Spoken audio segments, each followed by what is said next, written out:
ఆర్థిక నేరగాడు లలిత్ మోడీకి భారత్ షాక్ ఇచ్చింది. ప్రస్తుతం లండన్లో దొంగల తలదాచుకున్న అతడు అక్కడి నుంచి వనౌత్ దేశానికి షిఫ్ట్ అవుదామని అనుకున్నాడు. అందుకోసం కోట్లాది రూపాయలను పెట్టుబడిగా పెట్టి మరీ వనౌత్ దేశ గోల్డెన్ పాస్పోర్ట్ను లలిత్ మోడీ తీసుకున్నారు. అయితే భారత ప్రభుత్వం దౌత్య బలం వల్ల అతడు ఆటలు సాగలేకపోయాయి. భారత సర్కారు దౌత్య మార్గాల నుంచి అందిన సమాచారంతో వనౌత్ ప్రధానమంత్రి అయిన జోధమ్ నపత్ అలర్ట్ అయ్యారు. ఆర్థిక మోసగాడు లలిత్ మోడీ పాస్పోర్ట్ను వెంటనే రద్దు చేశారు. ఈ మేరకు అధికారిక ఉత్తర్వును కూడా విడుదల చేశారు. వనౌత్ దేశానికి దరఖాస్తు చేసుకునే సమయంలో ఇంటర్పోల్ స్క్రీనింగ్లతో సహా అన్ని ప్రామాణిక తనిఖీల్లో లలిత్ మోడీపై ఎటువంటి నేరారోపణలు లేవని తేలింది.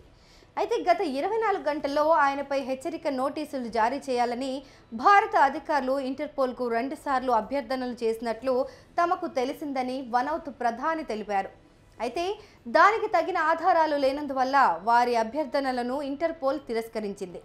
కానీ వనౌత్ పౌరసత్వం పొందడానికి చట్టబద్ధమైన కారణాలు ఉండాలి. పైగా స్వదేశంలో దర్యాప్తును తప్పించుకోవడానికి అతడు వనౌత్ పౌరసత్వం తీసుకున్నాడని తెలుస్తోంది.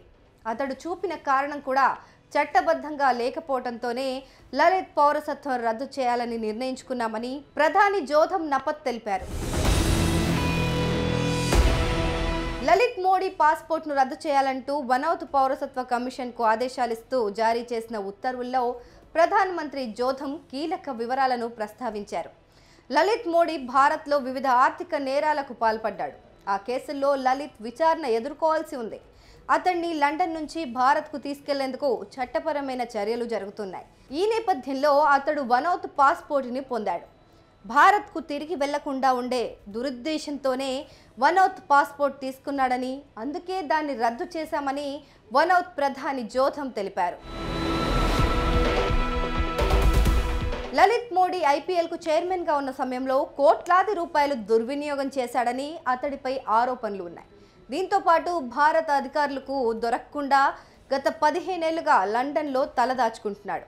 అతన్ని తిరిగి స్వదేశానికి రప్పించేందుకు భారత్ ప్రయత్నాలు చేస్తోంది. ఈ క్రమంలోనే లలిత్ పసిఫిక్ ద్వీపదేశమైన వనౌత్కు మకాం మార్చాలని సిద్ధమయ్యాడు.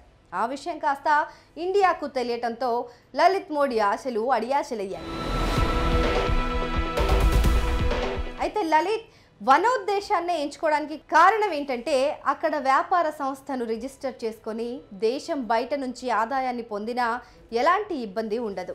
అలాగే గిఫ్ట్, ఎస్టేట్ ట్యాక్స్లు ఏమీ ఉండవు.